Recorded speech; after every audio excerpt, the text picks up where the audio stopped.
first of all, Courage Co was an answer to my prayer for this immediate prayer, something that I was going through, but then it was also an answer to this thing that I had been praying for a couple of years. It's just basically just learning how to hear from the Holy Spirit.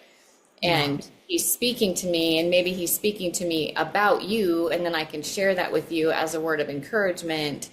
And, it's like, oh yeah, okay, this isn't that complicated. This isn't as like weird as I thought it was going to be. Yeah. And that's the prophetic, right? Like, oh, I had a feeling that something was off. I prayed about it. I felt like this was the answer. I gave that to you. And whether or not you respond like, oh yes, that's just what I needed. Like I am being obedient to what I'm.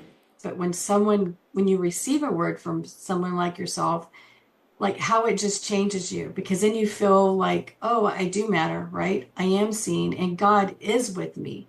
I mean, I think it's grown my faith in that, like if someone gives me a word, I'm like, whoa, thank you. Like I feel seen, I feel heard by God. I feel, guided, I feel directed. The Shadrach, Meshach, Abednego story where they're thrown in the fiery furnace, and then, the three men, there's four, which is Jesus is in the fiery furnace with them, and then they come out unscathed. Right. Hey, like I just am feeling like God wanted me to share with you that he is your fourth man in the fire right now, and he's with you, and even though things are fiery or whatever, like that he's with you, like imagine there was like a space heater behind you kind of thing, like there's something here, or like, when you feel like someone's looking at you. Yes. Right. You just like, you're like, somehow I feel like I'm being stared at, and you look over and someone's looking at you. I wouldn't have had any kind of confidence to speak something like that. And I wouldn't have even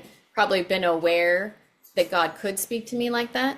I was like, so anticipating the Holy Spirit's move, which I don't think I would have done that before. But the whole time in front of me was a young girl, probably 20-ish. And she was just like face down on the floor, like the whole time I was up there.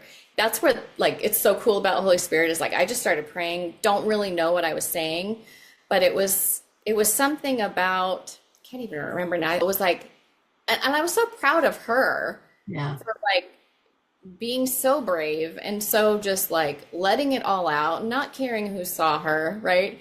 And I ended up seeing her a couple weeks later at church, and she was like, and she was all happy and, like, hey, so it was really, really cute. But yeah, I love those moments when they provide those moments in church for Holy Spirit to just move like that, because people need that. Like, this is a safe space.